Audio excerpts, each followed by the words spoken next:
Hello everyone, Matt from Model Minutes here and welcome back to the workbench. Today I'm taking a look at this for another unboxing video. The Messerschmitt Bf110 in 1/72 scale from Hobbyboss. Join me in this video as I take a look inside the box and see what this one is like.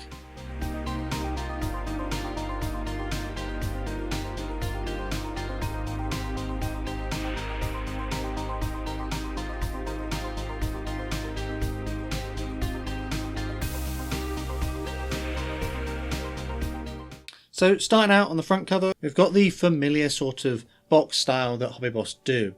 I'm not a huge fan of this. I sort of see where they're going with it. They've demonstrated the model in its built-up pose, and then they've put it on a sort of a skyscape. But I'm not really sure I'm a fan of it. I don't know. It just looks a little bit sort of cheap, but I guess that's just me because obviously these things must sell. Down the bottom corner here it tells us that it's suitable for those aged 14 and older, and the actual model may vary from the image on the box. On this edge of the box we've got some information about the actual Messerschmitt Bf110 and some more images of the completed model. Flipping over to the other side we've got some stuff in languages that I can't read, and we've got a copyright date of 2013 over here.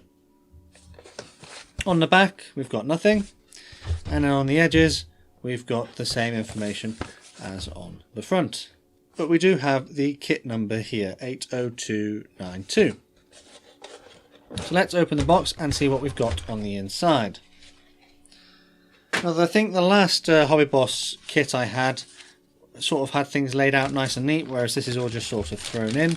So let's get the stuff out and see what we've got. So let's start with the instructions first. Wow, we've got sort of a little advert sheet first, May 2013, a little bit out of date. There's the Bf110 down the bottom, and oh, they're pushing this TU2 here. Look at all the interesting things about this TU2. Cool. So instructions, normal style of instructions from Hobbyboss, which comes as this nice printed glossy booklet. Not a massive booklet, it's basically an A4 piece of paper folded in half. We've got a sprue map up here, which is always good, so it helps you identify where things are.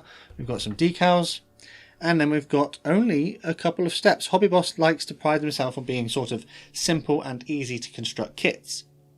So first step, we're putting our cockpit together, not that there is much of one, gluing it to the bottom of the bottom wing, adding the top wing, adding the nose, adding a gun in the nose, adding cockpit canopy, adding the tail. It's a little bit busy. There's a little bit of stuff going on. It might be a little bit busy. You might need to just make sure that you're not rushing ahead of yourself, but there aren't that many parts, so it shouldn't be too bad.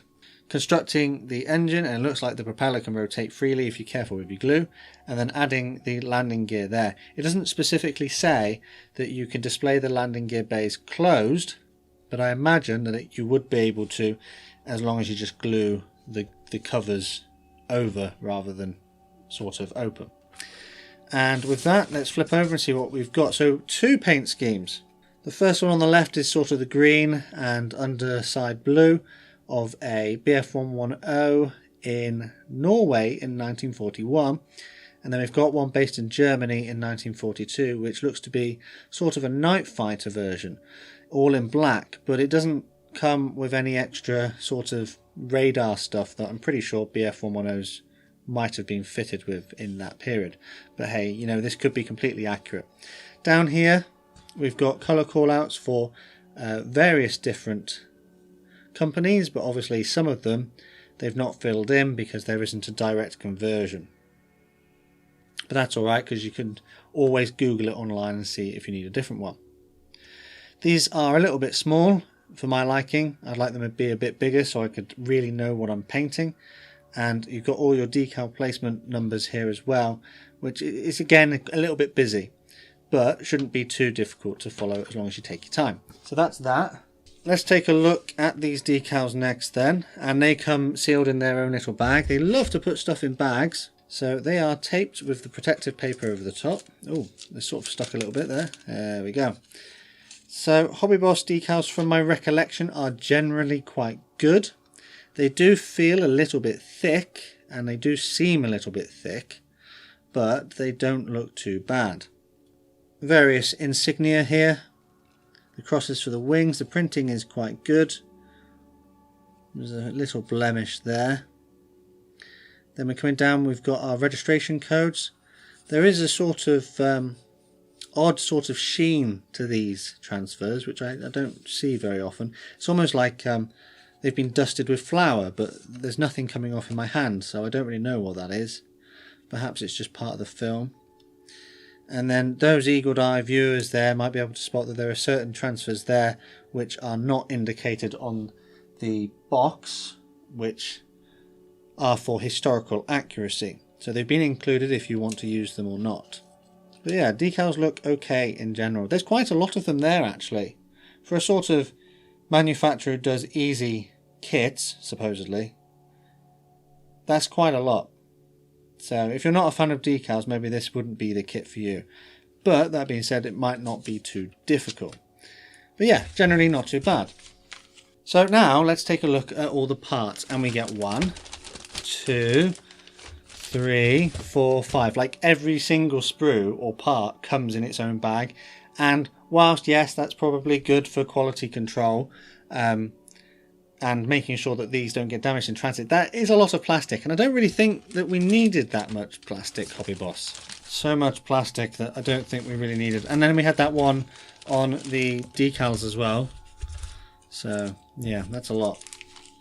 Anyway, what have we got? Oh yeah, there's more stuff to unpack. Hang on, bear with me. What do we have then? We have lower surface, top surface, canopy, 1 sprue, 2 sprues. So not much. Not many, not loads of parts. I think the biggest thing here is obviously that these come pretty much done. That's all one part. So you can just pop them together and you're like 90% of the way done, aren't you really? There you go. There is a bit of flash actually preventing these from going together properly, so that will need addressing. Generally though, the fit doesn't look too bad. So looking at this, we've got recessed panel lines, they're not particularly deep. The detail is okay. It's probably a little bit simple. It's not as detailed as other manufacturers. And then on the underside here, you'll notice we've got, they look like bomb racks to me. Correct me if I'm wrong, but I'm not sure that these would have always been fitted. I think these were like something that they could fit as well when they were carrying bombs and take them off to make the aircraft cleaner for flight. But we've not been given any bombs, so that is a little bit odd, if I'm honest. I mean, obviously let me know down in the comments if I'm right or if I'm wrong. Got moulding lugs there, they need to be trimmed off. We've got this sprue here, which has got some of the finer details. We've got our chairs, engine cowlings, exhausts, wheels. Generally moulded really well actually. It doesn't feel particularly greasy. There is a little bit of mould release on there I can feel, so I might need to give this a wash before I use it, but generally not too bad. And then on the last sprue, props, vertical tail surfaces, smaller proby parts there, landing gear, and the horizontal tail surface as well. Generally, it looks to be alright. I'm sure it'll build up into quite a nice model.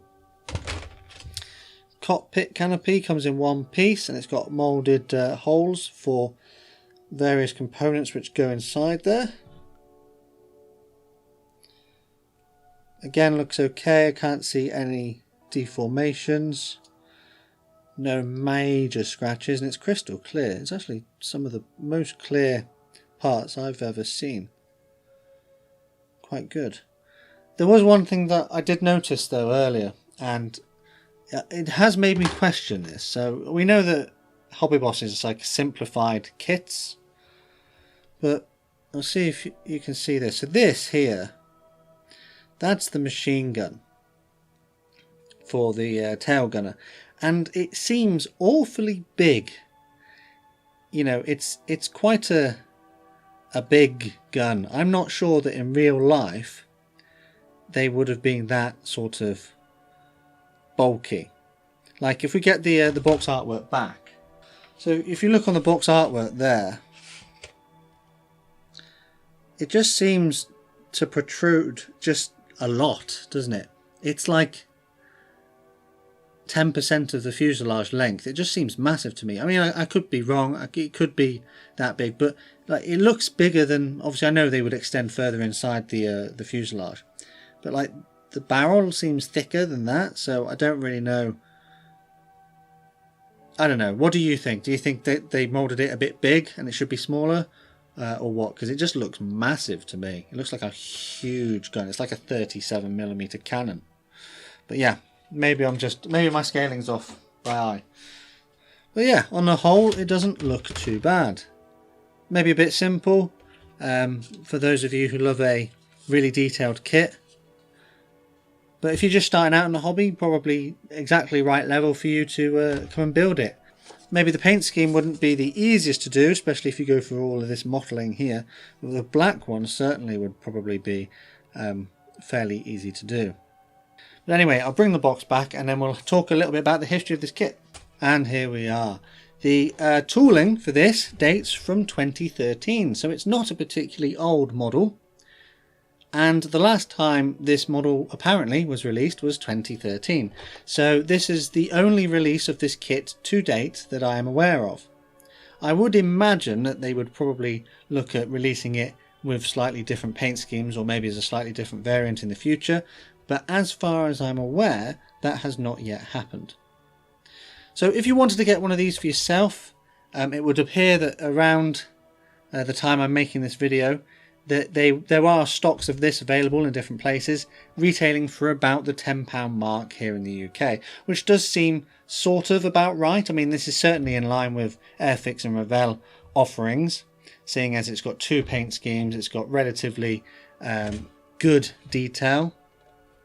I mean, it's simplified, but it's quite good, it's quite crisp.